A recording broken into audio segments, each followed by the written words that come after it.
solemnly swear that you will faithfully execute the office of President of the United States that I will faithfully execute the office of President of the United States and will, to the best of your ability, and will, to the best of my ability, preserve, protect, and defend the Constitution of the United States. preserve, protect, and defend the Constitution of the United States. So help you God. So help me God.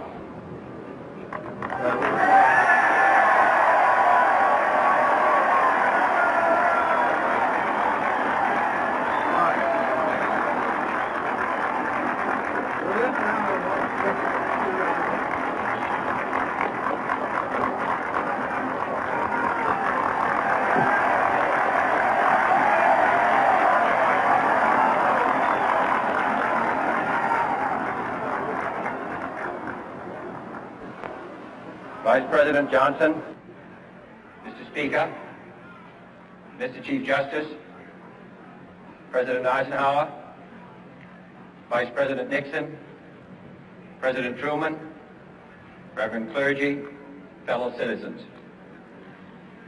We observe today not a victory of party, but a celebration of freedom, symbolizing an end as well as a beginning, signifying renewal as well as change.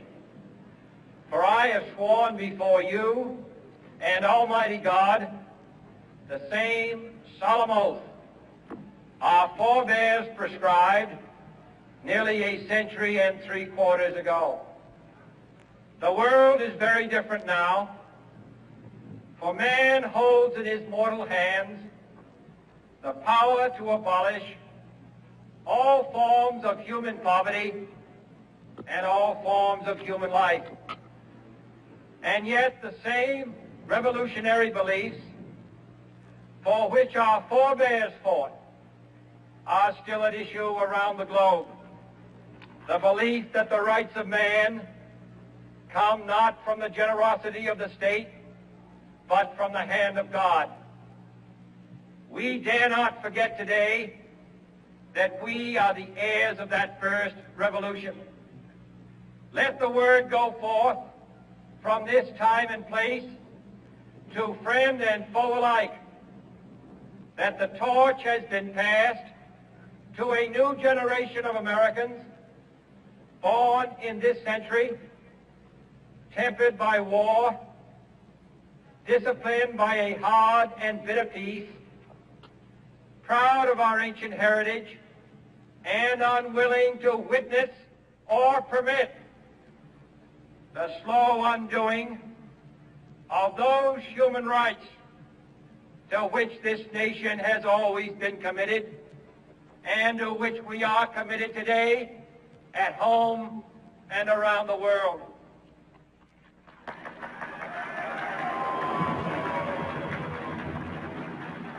Let every nation know, whether it wishes us well or ill, that we shall pay any price, bear any burden, meet any hardship, support any friend, oppose any foe to assure the survival and the success of liberty.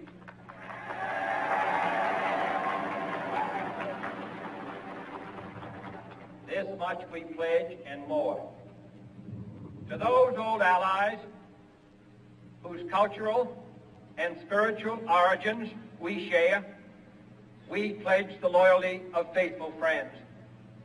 United, there is little we cannot do in a host of cooperative ventures. Divided, there is little we can do, for we dare not meet a powerful challenge at odds and split asunder.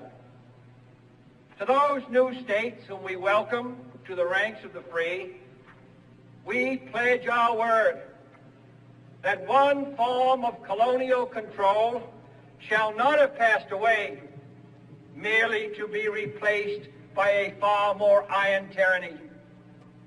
We shall not always expect to find them supporting our view, but we shall always hope to find them strongly supporting their own freedom and to remember that in the past, those who foolishly sought power by riding the back of the tiger ended up inside.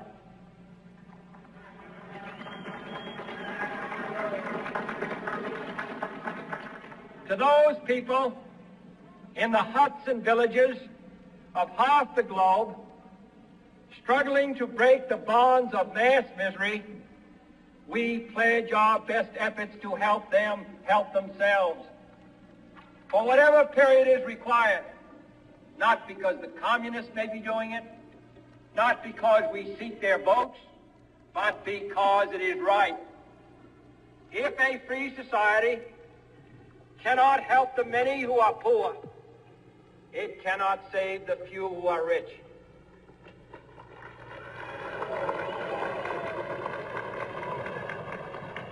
To our sister republics south of our border, we offer a special pledge to convert our good words into good deeds in a new alliance for progress, to assist free men and free governments in casting off the chains of poverty. But this peaceful revolution of hope cannot become the prey of hostile powers. Let all our neighbors know that we shall join with them to oppose aggression or subversion anywhere in the Americas. And let every other power know that this hemisphere intends to remain the master of its own house.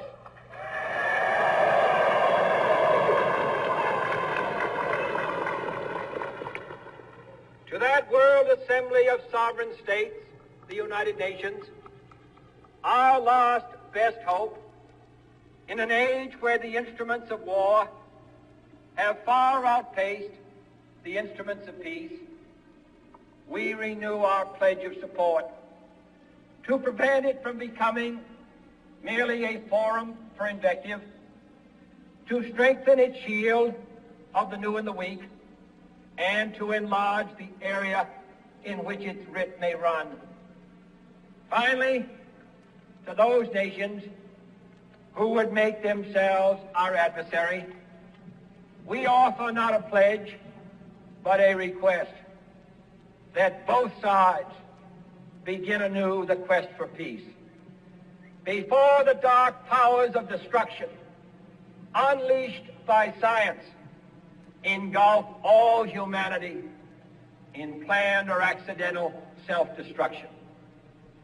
We dare not tempt them with weakness, for only when our arms are sufficient beyond doubt can we be certain beyond doubt that they will never be employed. But neither can two great and powerful groups of nations take comfort from our present course, both sides overburdened by the cost of modern weapons, both rightly alarmed by the steady spread of the deadly atom, yet both racing to alter that uncertain balance of terror that stays the hand of mankind's final war. So let us begin anew, remembering on both sides that civility is not a sign of weakness, and sincerity is always subject to proof. Let us never negotiate out of fear, but let us never fear to negotiate.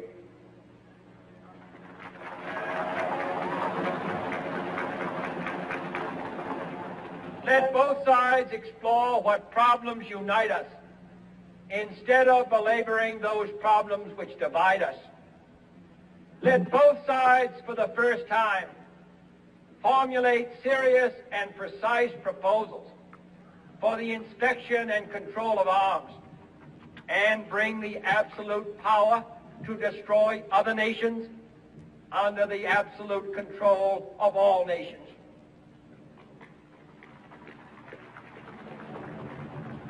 Let both sides seek to invoke the wonders of science instead of its terrors.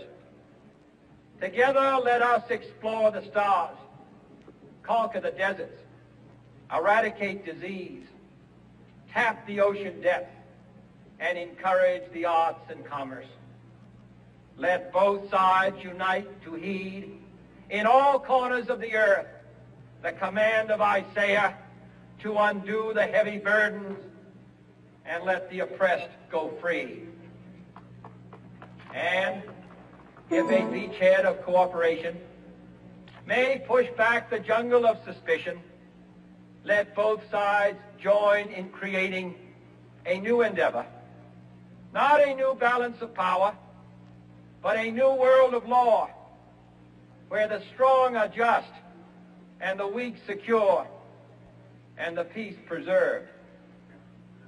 All this will not be finished in the first 100 days, nor will it be finished in the first 1,000 days, nor in the life of this administration, nor even perhaps in our lifetime on this planet. But let us begin.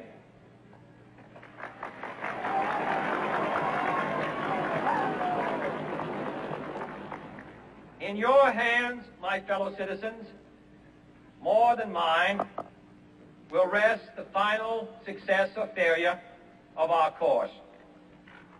Since this country was founded, each generation of Americans has been summoned to give testimony to its national loyalty.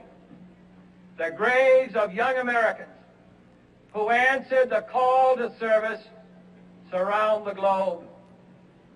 Now the trumpet summons us again, not as a call to bear arms, though arms we need, not as a call to battle, though in battle we are, but a call to bear the burden of a long twilight struggle, year in and year out, rejoicing in hope, patient in tribulation, a struggle against the common enemies of man, tyranny, poverty, disease, and war itself.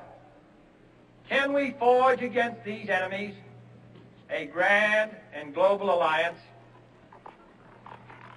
north and south, east and west, that can assure a more fruitful life for all mankind?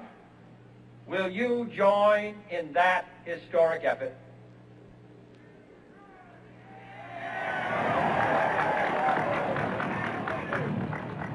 In the long history of the world, only a few generations have been granted the role of defending freedom in its hour of maximum danger. I do not shrink from this responsibility. I welcome it.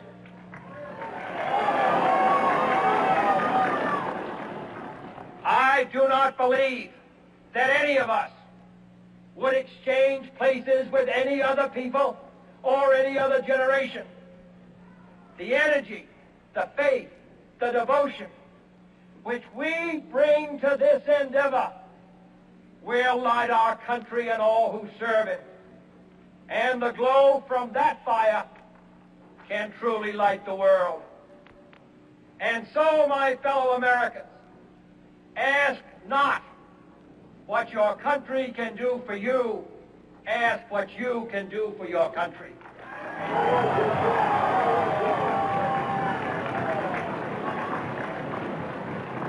My fellow citizens of the world, ask not what America will do for you, but what together we can do for the freedom of man.